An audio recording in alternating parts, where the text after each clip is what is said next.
And call this meeting of the Oskaloosa City Council to order. Today is Monday, September 15th, 2014.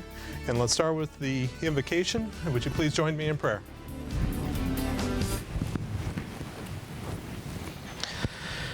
Heavenly Father, as we assemble here tonight, we thank you for the blessing we have of being part of this community together in Oskaloosa.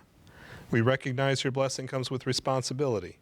And so our prayer is that each of us would be granted a humble spirit in all our deliberations, giving due consideration to the trust that citizens have given us. Please grant us wisdom, honesty, integrity, and high purpose. May the words of our mouths and the meditations of our hearts be acceptable in your sight. Amen. Amen. Charlie, would you lead us in the Pledge of Allegiance? I pledge allegiance to the flag of the United States of America and to the republic for which it stands, one nation under God, indivisible, with liberty and justice for all. Thank you. Roll call, please. Caligari. Here. Jimenez. Here. Moore. Here. Benzetton. Versteeg. Yes. Wally. Here. Yates. Here. Okay. Next item on the agenda is a privilege to me is the swearing in of new officer Brandon Blanchard, Not here. who's not here yet. Okay. We will move that off for a while. Moving on to community comments. This item is reserved to receive comments from the community for concerns whether or not they are included in the current agenda. The community is encouraged to come and speak before the mayor and city council, asked to keep statements brief. The time shall be limited to no more than 3 minutes. Any questions that are to be asked of the city staff or council members or the mayor, please do it prior to speaking to the full council, so that way concerns can be properly researched and answered away from the meetings.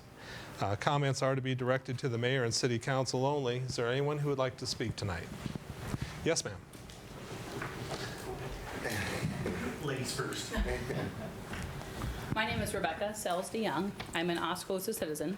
I've lived here all of my life. I own 2 different companies here in town that have a vested interest in the community. The first one is Rugged Trail Transformations, that is an athletic club. So we work with the public on health and wellness. And the other is Rugged Trail Kennel, and that is a kennel and dog training business here in Oskaloosa. Recently, after retired Officer Nash passed away in July, and also my own service dog, Marshall, we held a Canine 5K benefit in the city's honor, whether you knew it or not.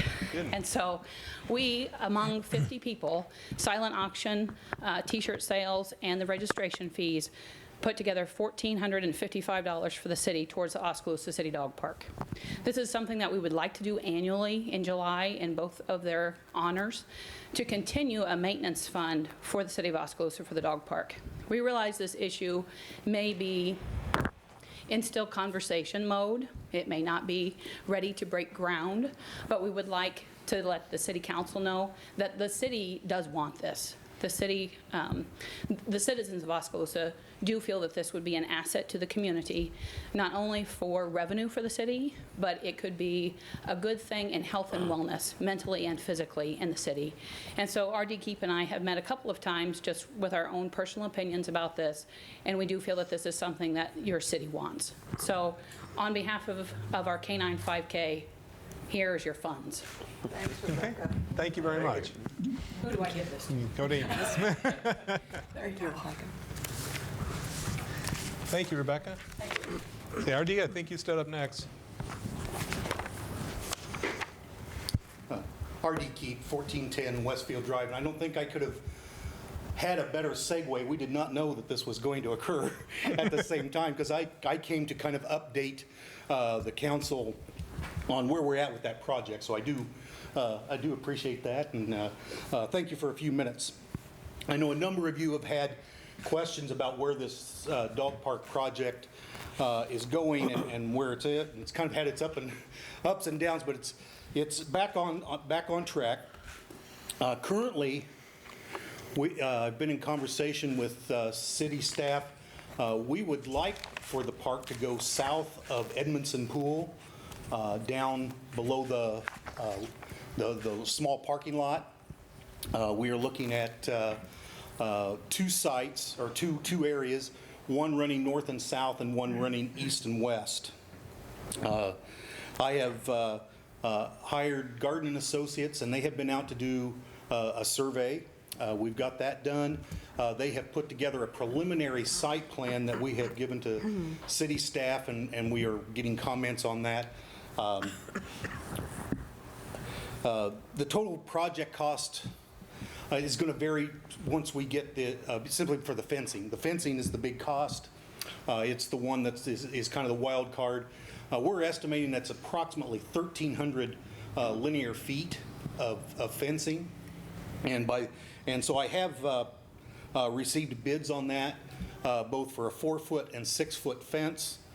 And I also looked at chain link, and I also looked at the vinyl fencing, which is similar to some of our, the fencing that we have at some of our other venues in town. From basic chain link to the vinyl is about a $5,000 difference. I have submitted a preliminary business plan to Michael for his consideration, and we've been conversing back and forth, fixing the numbers and putting some things together with it. I hope to have that we'll have the site plan in a form that we can take it to planning and zoning at their next meeting. I haven't talked to Achilles to actually see where we're at with that process. But my hope is that we can be able to do that and bring it back then. They can forward that to council for consideration then after their, at your next meeting after P&Z, which would probably be sometime in mid-October, I believe. Since we're kind of starting to get deep into fall, and I really would like to see that we can get this going. The fence company has said that once we get the actual go-ahead, that they can put the fence in fairly quickly for us. So we could actually have the fencing in, the signage, and the things that we need to put in place, probably even by Thanksgiving, depending on how soon we can move it through P&Z and then through your readings and the official things that we need to do. One of the questions that I'm asked, well, 2 questions I'm asked quite a bit about. Number 1 is the waste receptacles. I am working with a company out of Orlando. 3 minutes is up. Can we wrap it up? Okay. Just to sum up, that's kind of where we're at. We're in that process, and certainly feel free to contact me anytime, and I'll answer any questions. Okay. I'll ask one. Do we have so you mentioned that there were 4-foot and 6-foot fences, variety. So do you have a range, low end, high end, what the fence cost would be? The low end at 4 or 6-foot chain link is $14,000. Okay. And if we go 6-foot vinyl, I believe the number jumps to $21,000. Okay. Okay. It's approximately $5,000 difference. Mm-hmm. Now, one of the things that I did not have them do was price a 4-foot for the small dog area and 6-foot for the big dog area. That could change that figure slightly, but basically I'm looking at right now I'm looking at a total project cost of around $30,000. Okay. Tell us again, Artie, about the funding stream for that. Right now we have $15,050 in our account right now. I've got a $300 pledge that's ready to go, so we're halfway. But you're still working on the funding? Yes. Okay. And a lot of the people that I have had conversations with is once the site is nailed down, once we have approval for a site, then we have some additional funds that will come in. And one thing there, I know I'm way over on time, but one thing that I have insisted all along, and I have talked with several of you about, is in our fundraising, when we get this up and running, I want a minimum of $5,000 in a maintenance fund. The idea being, it will give the city some time to figure out what the actual costs of having the park open are, for the bags, for trash removal, mowing, those types of things. So I want a minimum of $5,000 in that account, so that we can begin to try to figure out what those costs will be. Thanks, Artie. Any other questions on behalf of the council? I just have a question, not for you. About the money. Is that specifically earmarked for this project? Yes. Okay, and if that project doesn't happen, will we refund that money back to them? Yes, we can do that. We'll keep a tally of who's brought it in, and we can contact them. Well, would it be individuals, or would we turn it back to Rebecca or the... We all know that we got money problems here, so I don't know where this is going to all play out, but if it doesn't, and somehow you guys can figure this thing out to go private, that is where I think that money is intended to follow the dog park wherever it may go. So I just want to make sure whatever happens with that gets to the right person, however that Get is. back to them. Do you have an organization or a group or anything formal? I wanted to see what the response was from we had 2 weeks to plan this. And so very quickly, in 2 weeks, and with very limited communication, because the paper didn't come out, Oskaloosa News wasn't there, this was Facebook. I raised this money for the city. We raised this money for the city. Next year, our hope is to start advertising in April so that we can actually get a much larger volume. And now, having followed RD, the last thing that I wanted to tell you, and I forgot, is that Valen McReynolds and I and Gary McClune are all included in this group, that we are now going to go to the employers of Oskaloosa. That is our next agenda here over the next month to 6 weeks, with a bronze, silver, and gold levels of donations. That's what I want to bring back to you in hopefully 2 months' time, that we've now taken the employers, large and small, in Oskaloosa to bring more money so that the city council can see that this is something serious that the community does want. It's great that we have Lacey Complex, but some of us that don't have kids, in Lacey Complex, we need a rec place of our own, and some of us, that's our dogs. So you're appealing to a wider group of people by allowing this, and while there are risks associated with it, the benefits can outweigh those risks. So we'll bring you more money. Thank you. Was this all for no goods or services? It was just all donations? They were, some of them were silent auction items that were donated by companies like Slumberland or And do you have that H&S. information that I do, I come can get along it with to you. this? We have not formed an entity itself for this, and so we can, over the next few weeks, create a nonprofit bank account, and so if next year when it comes in, we can do that in Then it would- preparation for next year. Then it would funnel through that, and so Yes. then if we got money, we could funnel it back through. Yes, this was just very quick and I just want to make sure it not doesn't researched as well. disappear if the project doesn't go forward for No, some reason. what we have is we have a Okay. donated funds account, and that, Okay. all the money goes in there, and then we'll account for each check separately, because if it's a donation, it's over a certain dollar amount, we'll even send them a letter for IRS Okay, purposes. great, thanks. Very good. Is there anyone else who would like to speak at this time? William?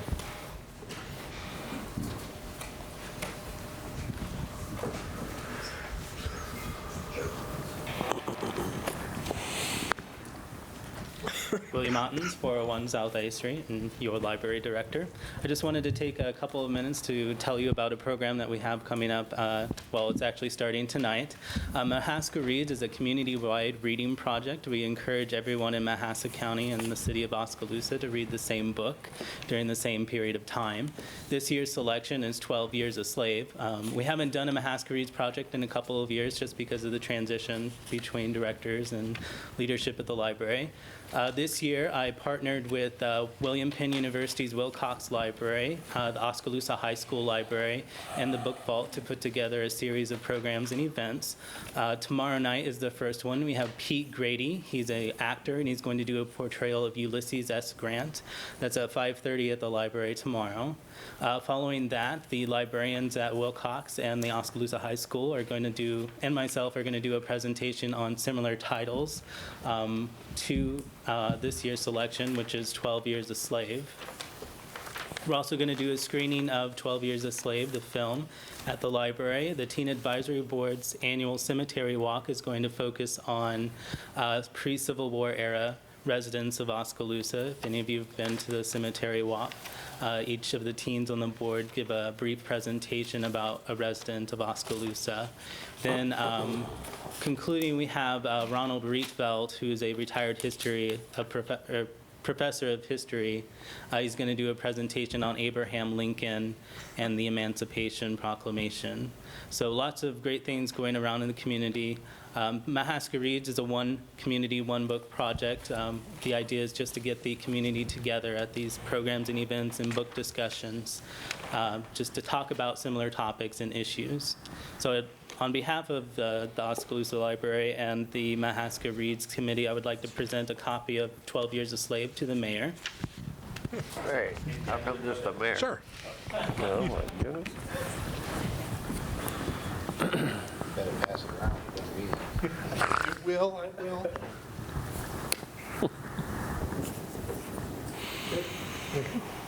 Thank you. The Oskaloosa Public Library Foundation, which is an organization that supports library projects and programs that are outside of the general budget, supported the purchase of 60 copies, which we have given around town tonight, including the one I gave to Mayor Creutzfeldt. And then 30 copies will be given away tomorrow to the first 30 people who attend tomorrow night's presentation. So an open invitation to everyone here to our program. Thank you. Very good. Thank you, William. Thanks, William. Is there anyone else who would care to speak at this time? Okay, we'll move on.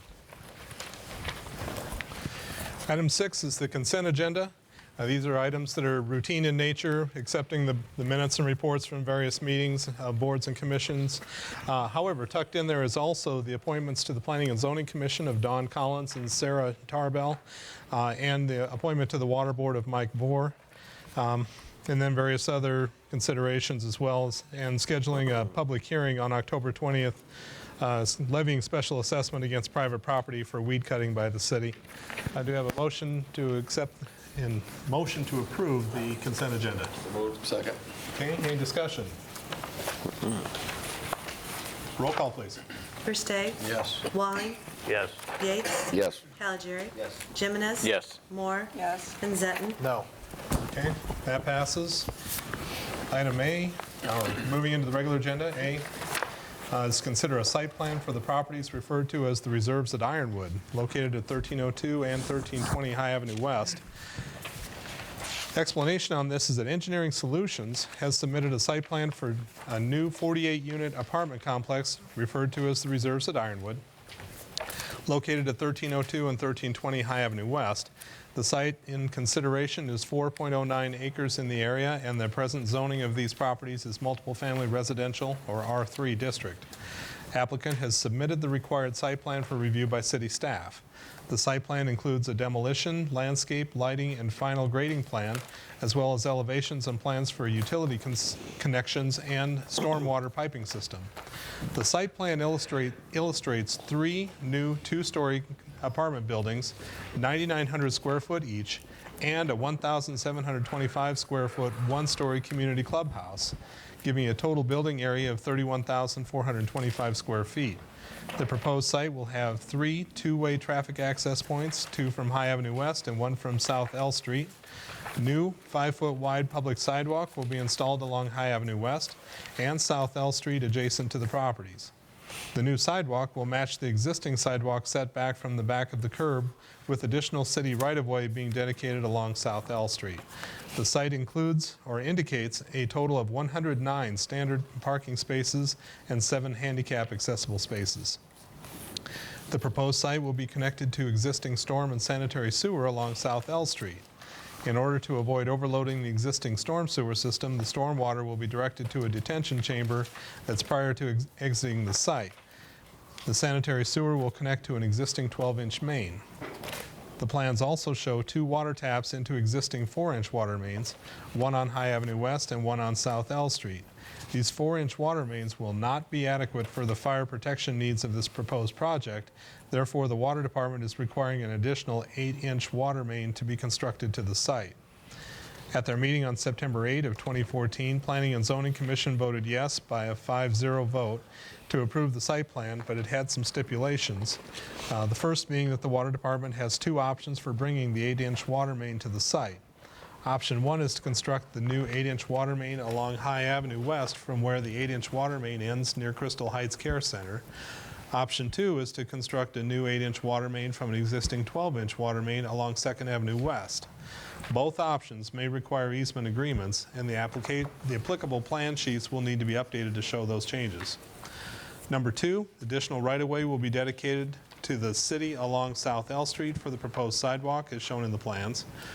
Number 3, add notes to the plan sheets detailing quarterly inspections and annual cleanout requirements for the detention basin and state that the property owners will be responsible to perform them.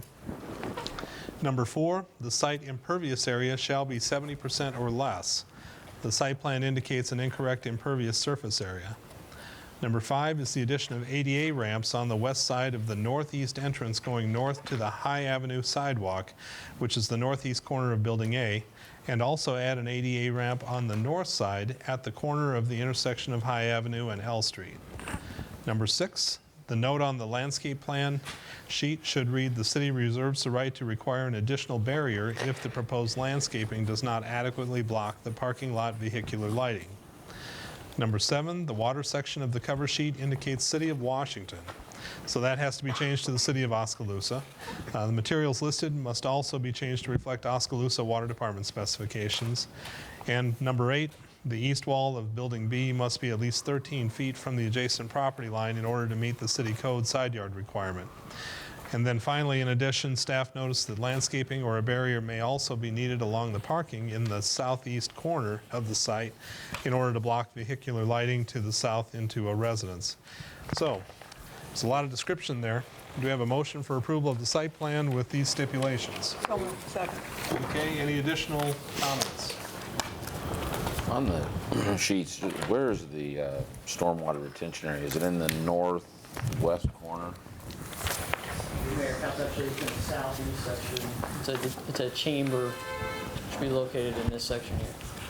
It's hard to see it on here. Your sheets are much clearer. Can you indicate it with a laser pointer maybe? Yep. Down in this section here. All right, I see it now. I'm just going to find it on there. Thank you.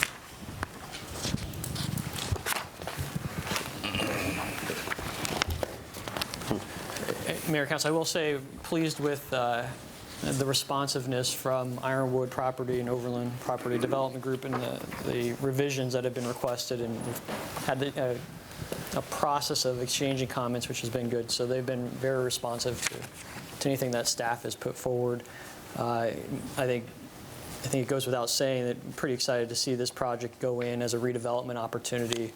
That existing site has been an eyesore, and this is exactly why the grant funds and incentives like this are in effect, because you want to be able to take those opportunities and take what was there and put something in place that the community has a need for. So again, I think we're pleased to see it as staff, and hopefully you approve this along with the item which follows. I guess the big one in here to me seemed to be the water main. That's been discussed with them, and they're on board with the 8-inch water main. Yeah, they're shaking their head, yes. And in all of our documented conversations by email or phone, yeah. Okay. Thank you. Any other comments or questions? Roll call, please. Walling. Yes. Yates. Yes. Calgery. Jimenez. Yes. Moore. Yes. Benzetton. Yes. Versteg. Yes. Okay, that passes. Item B, the city has received a proposal from Ironwood Partners in the form of a proposed development agreement by and between the city and the developer, pursuant to which, among other things, the developer would agree to construct certain minimum improvements as defined in the agreement on certain real property located within the Oskaloosa urban renewal area, as defined and legally described in the agreement, and consisting of the construction of approximately 48 Section 42 U.S. Department of Treasury apartment units, of which approximately 46 are reserved for low or moderate income individuals or families. There's a clubhouse and a playground, along with all related site improvements outlined in the proposed development agreement. The agreement further proposes that the city will make up to 15 consecutive annual payments of economic development grants to the developer, which consists of 90% of the tax increments pursuant to Iowa Code Section 403.19 and generated by the construction of the minimum improvements, the cumulative total of all the payments not to exceed the lesser of $510,000 or the amount accrued under the formula outlined in the proposed development agreement under the terms and following satisfaction of the conditions set forth in the agreement. Iowa Code Chapters 15A and 403, the Urban Renewal Law, authorize cities to make grants for economic development in furtherance of the objectives of an urban renewal project and to appropriate such funds and make such expenditures as may be necessary to carry out the purposes of the chapter and to levy taxes and assessments for those purposes. This item is for the purpose of holding a public hearing to receive comments on the city's consideration of the proposal to enter into a development agreement with Ironwood Partners, LLC. And so I'll open the public hearing at this time. Is there anyone who would care to speak? Okay, seeing none, I'll close the public hearing.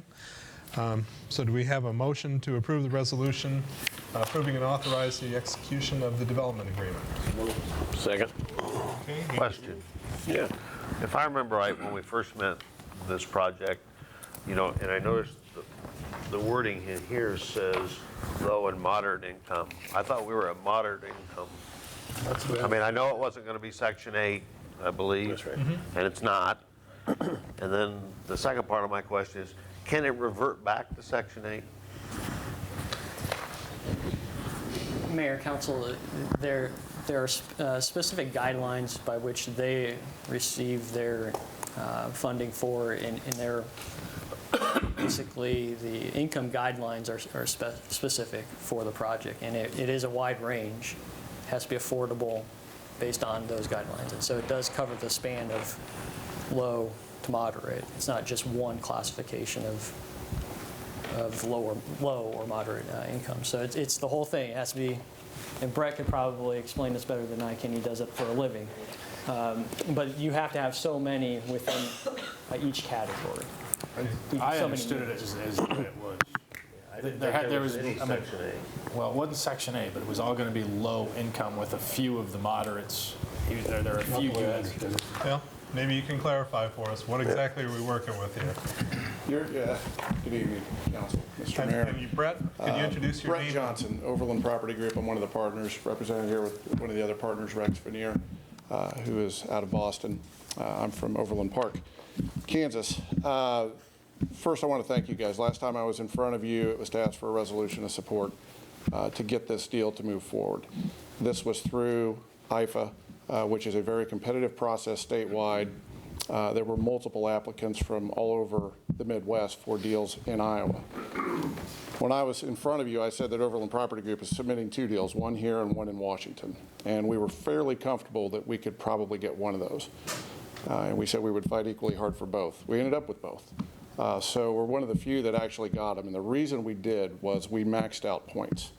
And the only way to do the maxing out of points is to ask for things like TIF, to provide certain amenities and certain unit mixes. It also includes the targeting of income. So when you're talking about LMI housing or LIHTC, you'll hear the term tax credit housing. When you're submitting applications, there's a variety of different point categories. We included 2 units of market rate, unrestricted, anyone could live there. So a new teacher, first-year police officer, whoever.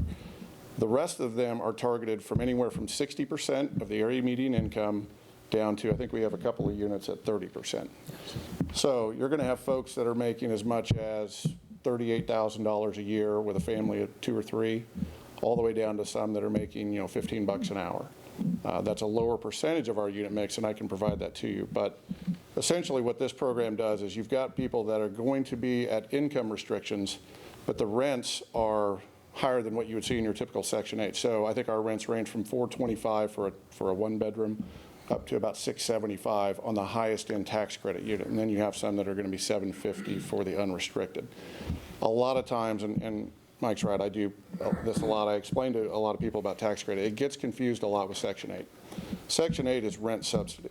This is not, we're not subsidizing their rents. We received, and to put it in a grander scale, we got an $8.5 million development coming in here. $6.5 million of that came from federal tax credits that we were awarded through this application, which you helped us get. We then take those tax credits and sell them to banks, investors, corporations that need them. And then the equity from the sale of those credits goes to help reduce the debt on the property. So for those of you in the real estate and banking world, you understand if we're coming in with an $8.5 million development, and we've got $6.5 million at the closing table, we've got a very small debt load. So that means we can bring those rents down to folks that need it. The stipulation is they can't make more than 60% of the area median income. So could there be Section 8? The program that we're under, it's called Section 42 of the Low Income Housing Tax Credit Program. Section 8 vouchers are permittable. However, most of the time you do not see a lot of Section 8 individuals who can afford those rent thresholds that I just gave you, of $425 up to $675. So that's something to take into consideration. But the IRS administers this program, so they do allow for Section 8 vouchers if there are some. If the Housing Authority had a waiting list of qualified, you know, they'd have to still go through the same processes of application to us, you know, meeting the credit thresholds that we have, criminal background checks and whatnot. Are Washington and Pella under these exact same guidelines? The Pella property that we just completed, which is 32 units, exact same building styles that we're proposing here, that was also a Section 42 tax credit award from IFA. Washington is synced up with you all, so that one hasn't started yet either. We'll have a very similar meeting with them soon.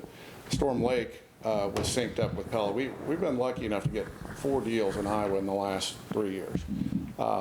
To give you an idea of how those are going, Storm Lake opened its doors, I want to say it was at the beginning of August. 32 units are full, and they filled up in under a month. We expect to see the same thing here. We're already seeing we're half full in Pella right now, and we just opened our doors, and we're processing applications. So we're getting a lot of demand for this. But all 4 are under the same program. Income guidelines. Identical program. Income guidelines vary by the county, obviously. Okay. So, you know, based on the AMI of the county, you can see variances there, but your rents are going to be roughly the same. Okay, thanks. Do you have that rate structure?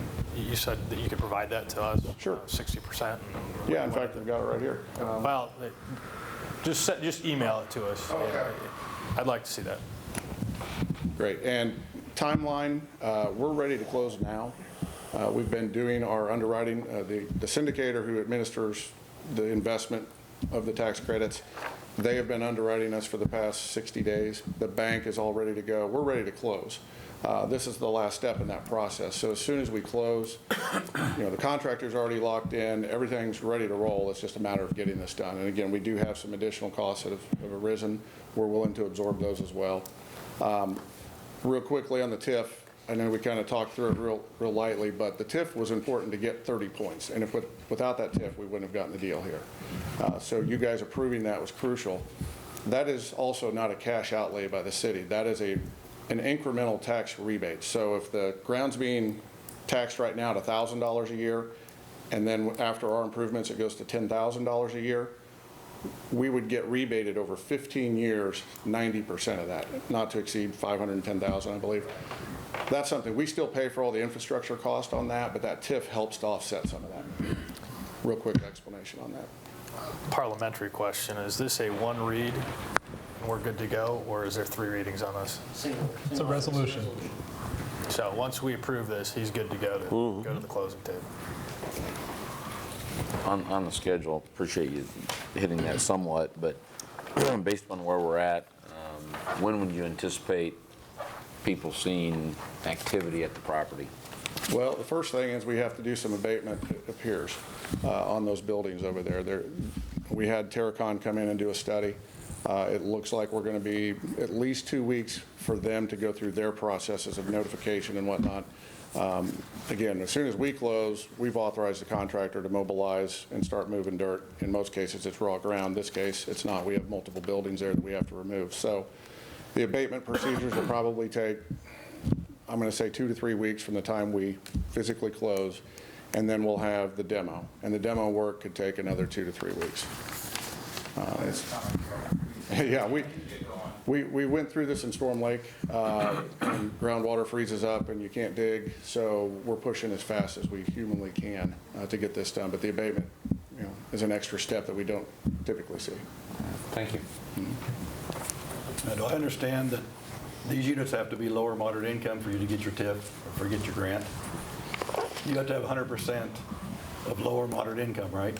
Not 100%. And to get well, there's two things in play here. The federal tax credits, we are restricted for a period of a minimum of 30 years to keep it in this program. So we can't convert these to market rate 2-3 years down the road. So we are basically saying we will build these and we will keep them in the program to rent to qualified individuals for a period of 30 years. Now, when you're talking about the TIF, that's a separate source of funds, and that was basically to show local contribution. And the state, the way they administered it is they know that these are highly competitive. Storm Lake was begging for years to get deals. Well, the state saw towns like Storm Lake saying, we want one. The state said, fine, put your money where your mouth is. What are you contributing? And TIF is the easiest way to do that because most communities don't have $500,000 laying around, which I heard earlier. Sounds like that might have been a big request, and it is. So that's why TIF is kind of the favorite tool of developers to come in and say, you know what, this isn't cash out of pocket, but it is contribution, and it shows the state and it shows IFA that you guys are behind this project. But for you to get the 100% of your economic development grant, these have to be occupied by low or moderate income, right? 100%. The economic development grant isn't tied to anything with the income restrictions. That's strictly on the federal tax credit side. Now, on our development agreement, I didn't see any language in there that referred to occupancy, but. Are you concerned about the 2 market rate units? No. It just says the economic development grants are only given for the construction of lower moderate income housing units. Okay. If any units constructed as part of the minimum improvements are not occupied, excuse me, as lower moderate income housing units, the developer will receive a pro-rata proportion of the above percentages. I think what that's saying is we can't take this TIF benefit and construct market rate housing that's not what we promised it would be. And that's simply a fact. I mean, we wouldn't render with this indicator either. One other question. Are college students able to apply to this? Full-time students are prohibited from Section 42 housing. Okay, thanks. You can see, and occasionally we get part-time students. It's rare. Typically, it's a single mom that's going back to school, and they would be eligible, but they still need to meet the same, income requirements and credit.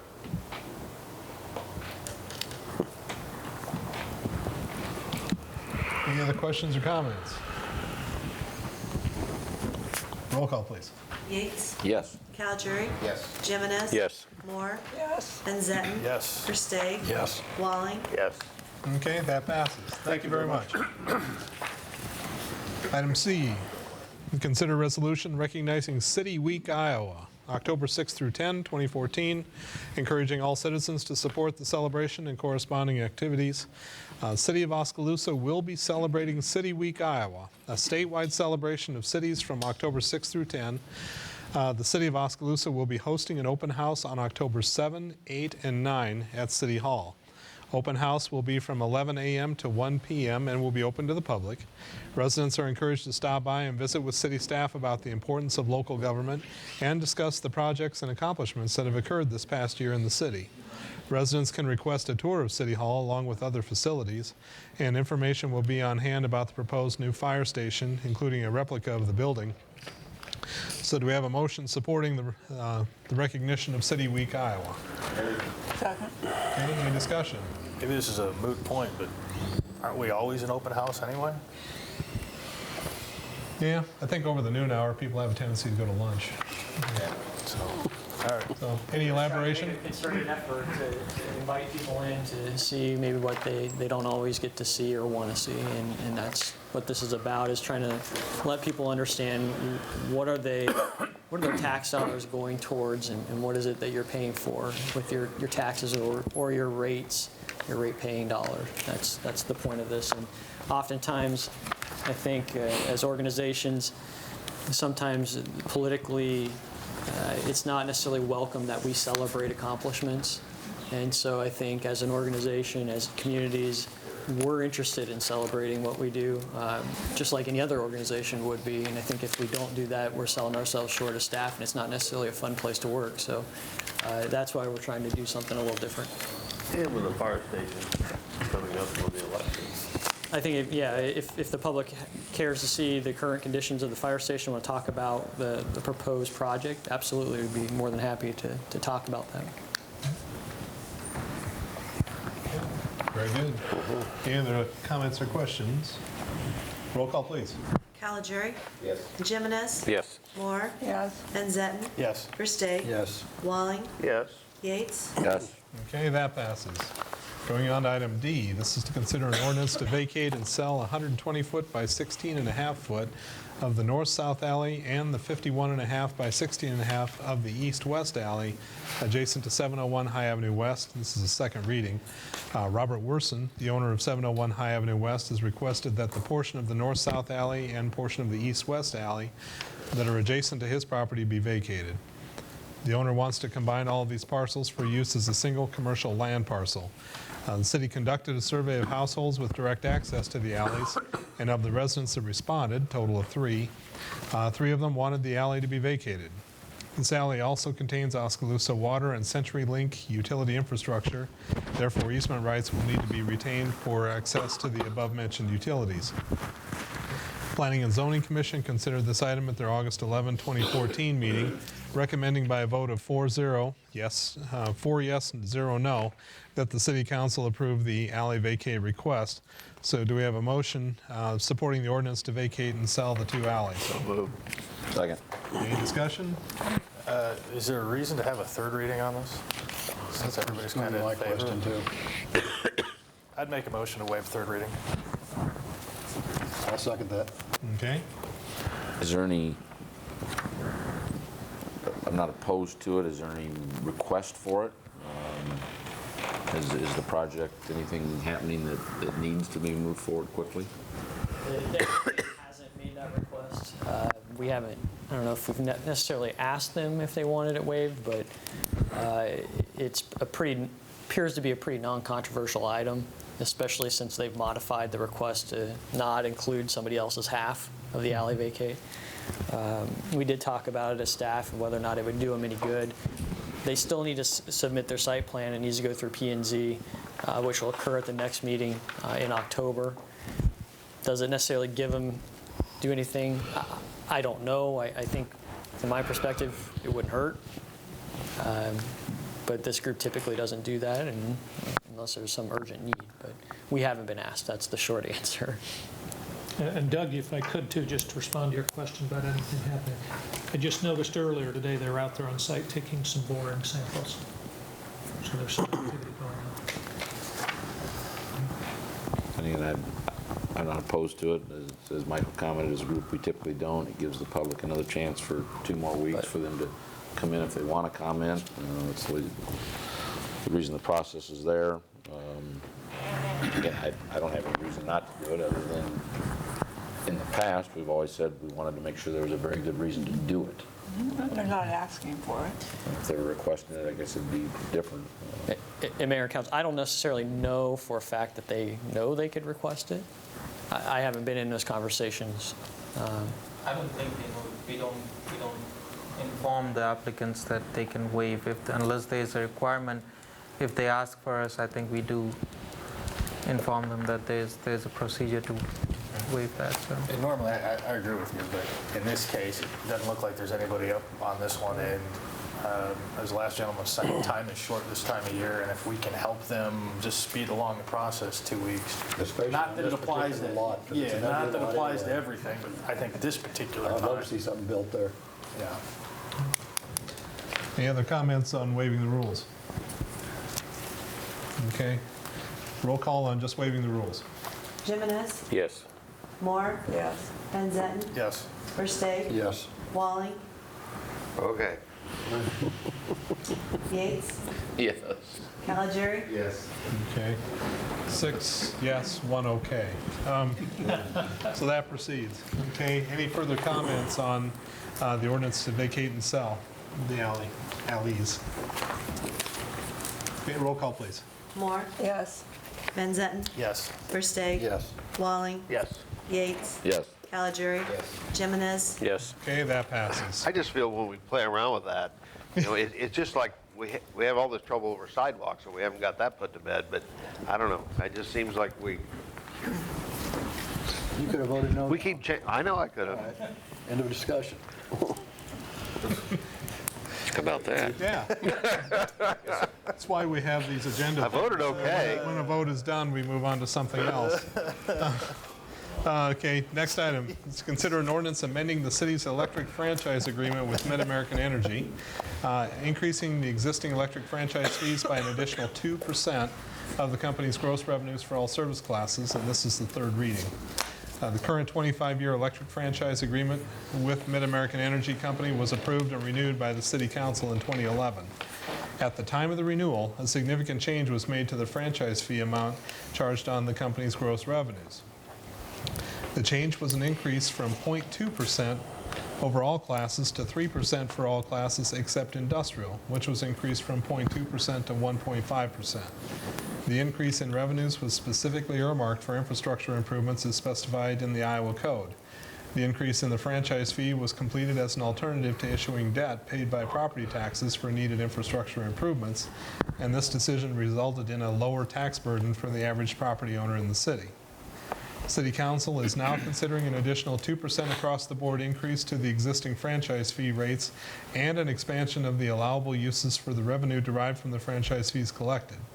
The 2% increase in fees is estimated to generate an additional $290,000 of revenue and bring the annual revenue for gas and electric franchise fees to $685,000.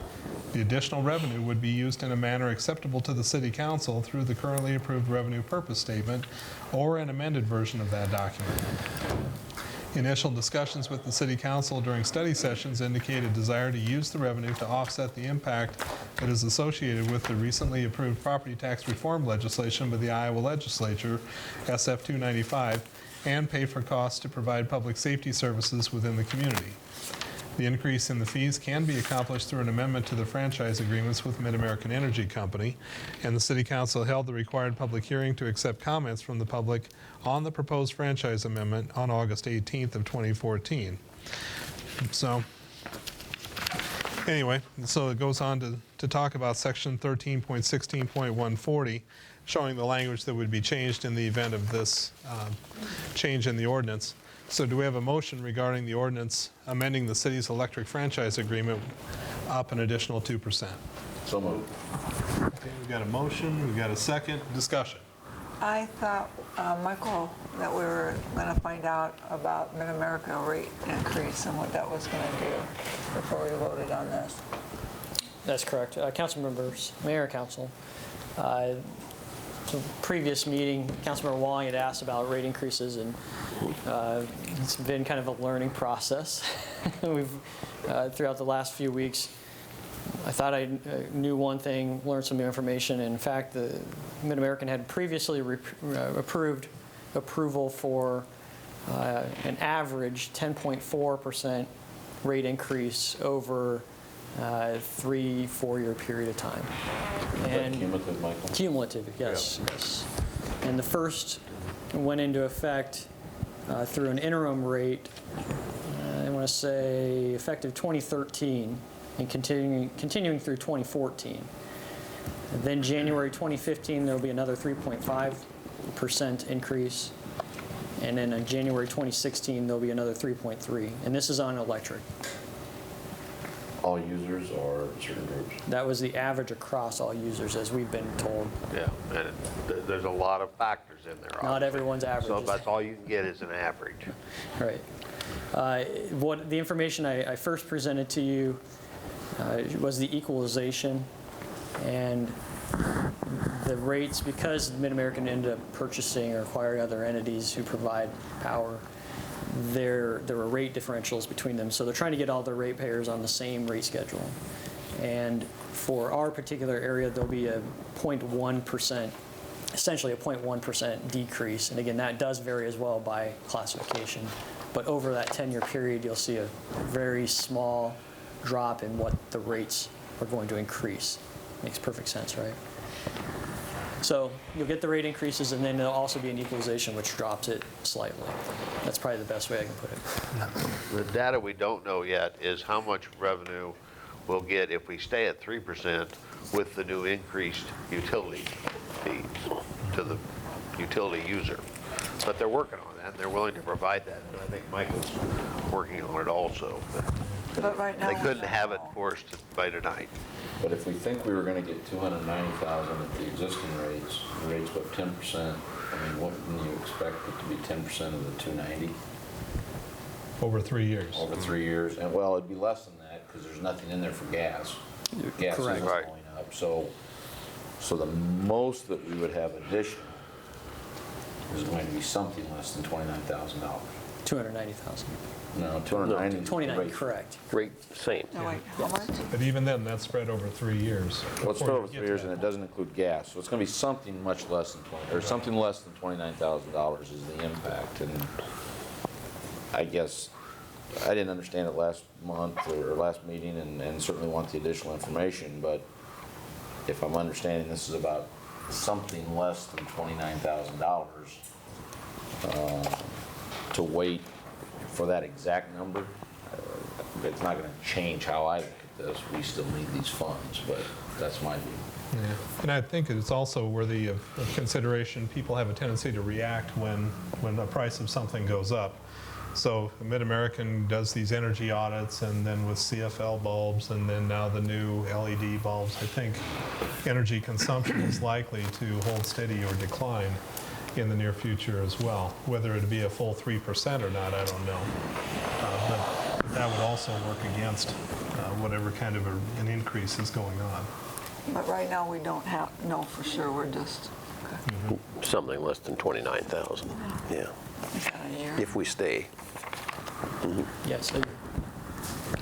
I had asked Mike, and I looked online, only about 72 cities I found another one that said I think it was 76 cities have the franchise fee, and so Iowa has about somewhere a little less than 1,000 cities, so we're somewhere around only 8% of the cities are using a franchise fee in Iowa. So again, I'm still standing on, I think we need to cut spending, wait to see how all this other stuff shakes out, and then take a look at what we need to raise.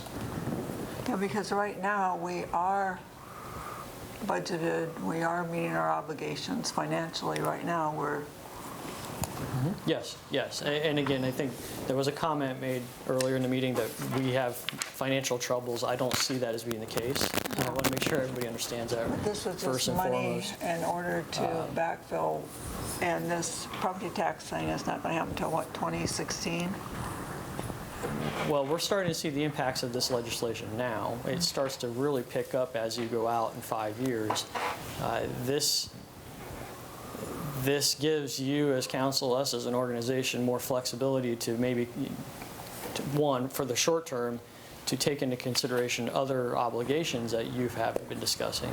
But long term, it allows us to continue to provide our current level of service that we provide to this community. If this doesn't pass now, we can bring it back though, again, correct? You could, yeah, that's correct. And At the same token, 2 years from now, we can lower it, correct, Michael? Yes, sir. We decide we've got ways that we can cut that we definitely need to look at. I agree with Councilmember Van Zetten. We definitely need to find avenues to do that. But every 2 years, we can look at this and reduce the percentage or eliminate it if we we're finding we don't need to do that for other avenues. Correct. And again, of those 72 or 76 cities, again, a lot of those are larger communities, not necessarily your smaller communities, so. If this doesn't pass, though, do we have to wait 2 years to consider it again, or can we consider it again whenever? If it passes tonight, it's in place for 2 years. And if it doesn't pass? Then you could take it up, we could start the process all over again Okay. as soon as you'd like. Okay. And I think, I made I didn't want to give it that we had financial difficulty. We need to pick and choose. And very early on in this process, we decided that we could use this for economic funds. So we were already planning to spend it elsewhere, and we're talking about the dog park. We said economic development. That could be the why, that could be the dog park. I don't know why we would spend money that we don't have at this particular point, but we need to be very careful on what we're going to pick and choose. So that was where I was going with that comment. Sure. Not to say that we're in financial difficulty, but I don't think we should have passed it the first time that says that we could use this for economic development, but we know that we need to be very fiscally responsible going forward. Well, if you read the revenue statement, you can use it for just about anything. You use it for a dog park. And yes, and I've been on the fence on this thing. I voted first no, then yes. And that economic development activities and projects in the revenue purpose statement kind of scares me, because I was thinking this revenue was going to go to replace what we're losing, to replace infrastructure, roads, sewers, things like that. This thing, if you read that, it's wide open. It's kind of at the mercy of the council, and that could be the present council. That could be the one that's here 5 years, 6, 7 years from now. But Mayor, Council, and that's correct, Councilmember Versteeg. I think one of the things I want to make sure I clarify is the revenue purpose statement can change with council. That's not part of the franchise agreement. So that could be changed as many times as you want it to, and more specifically, it gets handled every time we deal with the budget. And anytime you as a group would take action on those funds, it would be presented to you as these funds are coming from franchise fees. I mean, that's what we try to do with all the items that we present to you. Presently, they're used for roads and road improvements.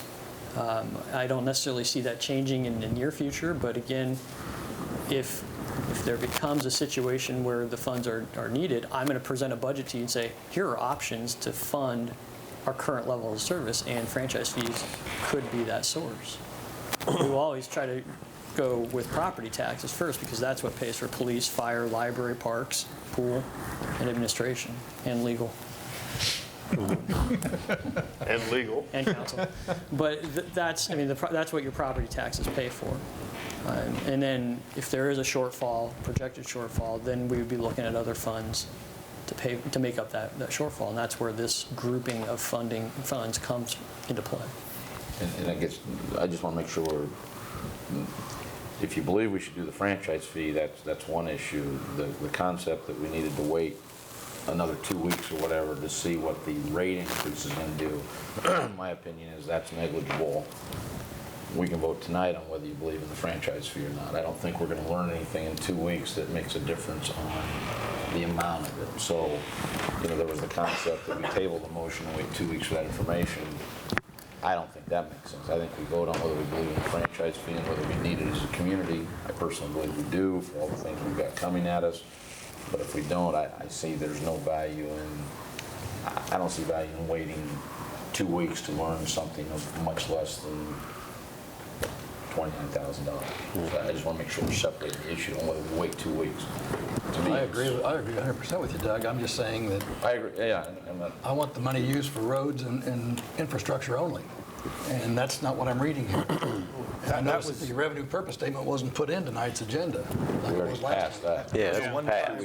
Yeah, I know, but I just, You don't get to vote on that again. I'm not voting on that again. I'm just saying I'm reading it again. I just don't like Yeah. what I'm reading. Yeah, sure. Well, it's just good. You're going to have to decide whether in fact you want to keep the same levels of service that we're providing now, or something less than that if we happen to run short of funds. I mean, that's really all it amounts to. So. I think that's an important point. You are going to have to deal with less service. I mean, we're going to have to go back if this gets voted down. We're going to have to make cuts somewhere.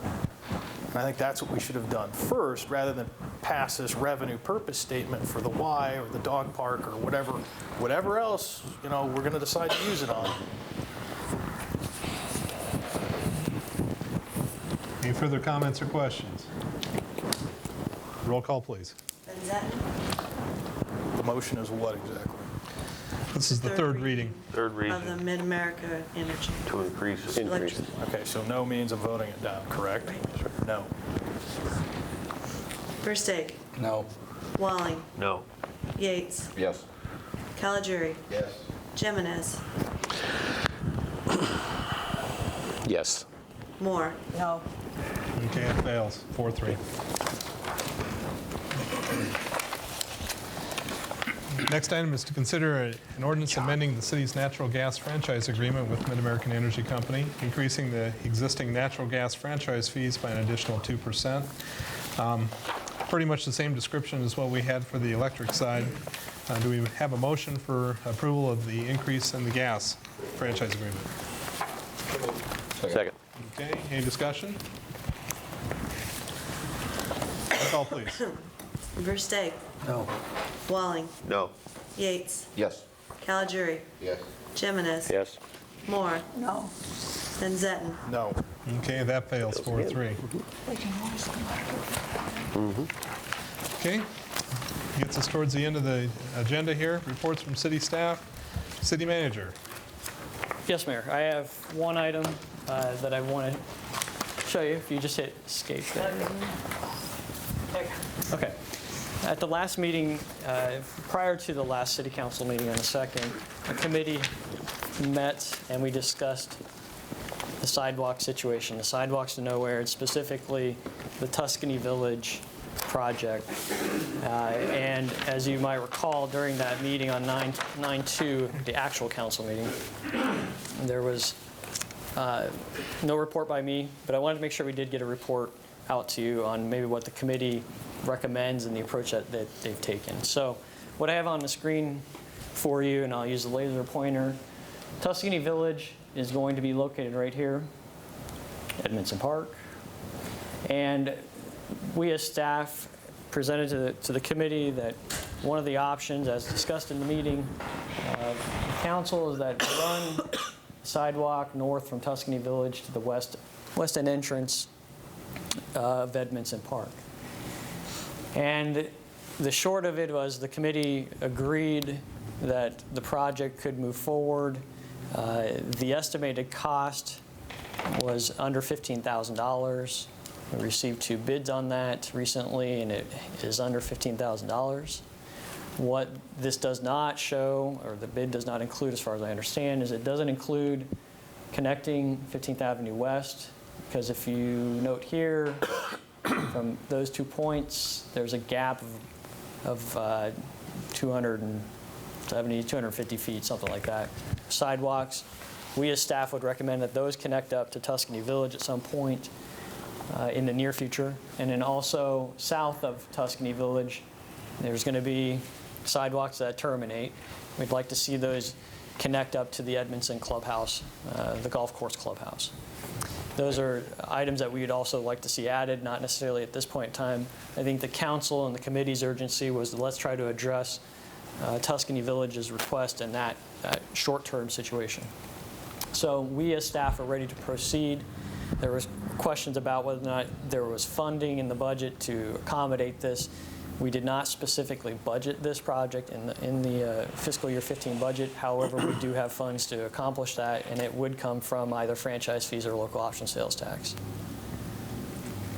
So it's my recommendation based on the discussion in its totality, so council meetings, the input from the residents, and our committee meeting, that we move forward with the project as soon as possible.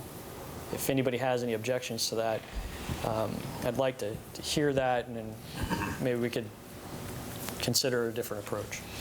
We don't have any funds specifically set aside for sidewalks, for building new sidewalks anywhere. We do, however, that's going towards the maintenance portion of sidewalk repair that we do. So A Avenue has been our big focus on repair and maintenance.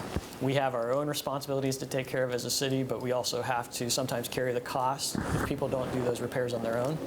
And so we have to outlay the cash first and then recoup it through property assessments. So, Michael, when we talk about the less than 15, that's for what's shown in green. We don't have the additional costs of the other areas, No, is that correct? That's correct. Do we, based upon either square footage or linear footage of this? Do we have an estimate of what that will add to it? It might, I don't know if it'll double it, it might. Yeah, so it might be a $30,000 project total. I understand the void at the Edmondson end, the golf course, but what was the other void in the middle? Is that because they don't have homes built there yet? This subdivision put in their sidewalks, and then where their subdivision stopped, they terminated them. It looks like this property owner had them extended, but then they do not stop. Okay. They don't go to Edmondson from this point. There's 2 or 3 properties there, is that correct? Yeah, and that's one of the things that Akilesh and I were working on. You know, we need to get easements first. There's some things that we need to take care of. So it's not, even if you said go ahead, I'm not sure that the timing would be great. But we would like to at least get that project queued up so that maybe next year we can get that bid out and take care of it. Is something that would be better placed inside the budget? I'm always a fan of anything being placed in the budget discussions first rather than mid-year. But I don't know how I'd rather put this in the budget and look at everything unless you feel like we need to get it done for the full house. Yeah, I was part of the committee that recommended moving it forward. And I'm probably less energized about it based upon how we just went to vote on the franchise fee, because I'm worried about where our funding should be, and we'd be prioritizing this, I think, too quickly above a lot of other things. If I felt we had considered the additional revenue source, I was more comfortable with this. But even being on the committee and wanting to move it forward a couple of weeks ago, I'm not comfortable with it right now at this point either. And like I presented to the group, when the question was asked if we had the funding, my response was, no, we don't have it in the budget. However, you're basically borrowing ahead from a future project. We do have fund balance, and we've been using that fund balance to cash flow projects. But it does exactly what the 2 council members are talking about. This essentially bumps every priority. Yeah. I mean, whenever you do anything outside of the budgeting process, you're not taking into consideration all the other items. I mean, same discussion with the cemetery. I mean, that was during the budget, but like if the Y comes in or any other request, dog park, they're not asking for money, by the way. But it does bump that process. So my response to the committee was, we do have the funding. It just is simply borrowing from fund balance or potentially taking away from the 3rd Avenue East project, which we're going to rebid here soon. So that's why I'm comfortable saying the funds are there, but yes, it doesn't allow the reprioritization to occur. I'm fine with the project. I just think it needs to be placed in the budget and where it fits with everything and get it done. You know, they were here and they said, listen, we get it done the next year, and that's fine with me. I mean, make the commitment to do it, but let's place it in the right spot, not reprioritize it over other people. I think it proves that the city is serious about sidewalks. We want somebody to, like Boyd, to build a complex out there and make him put sidewalks into nowhere, and we don't want to finish them. And I think it tells the city of Oskaloosa that we are serious about it. So some of these other projects that are going on right now that I gave Michael a list to that don't have sidewalks, maybe it'll tell them in the future, you better put sidewalks in. We're serious. And I think this is a good example. I think we need to, if we can't scrounge up $30,000 in this city, we're in serious, sad shape. Sad shape. And again, we're not out of money. I really don't want the public to take that away from this meeting. Again, please don't. I just don't want that to be misconstrued. It's not a situation that we don't have money. It's a matter of what are the priorities for this council and this community. Okay. Is that coming to a vote here shortly, or? Well, I've heard different consensus now. This has been held over our heads now. I think what I'll do is I'll bring it on the next agenda so that we can actually have a vote on it. Sounds like a plan. Okay, thank you, Mike. Sure. Okay, City Clerk, anything? Yes, sir. City Attorney, anything? Nothing, thank you. Okay, let's move things around. Okay, Jason, how about you? Anything? No, sir. Don? No, sir. Doug? No, thank you, sir. Nothing, sir. Nope. Aaron? Joe? I have a question for staff. Any news on parties? I'd be happy to brief you after the meeting. Okay. There we go. And I don't have anything else to add. Do we have a motion for adjournment? All in favor, say aye. Aye. We're adjourned. So are you, Scotty. I knew you was going to move.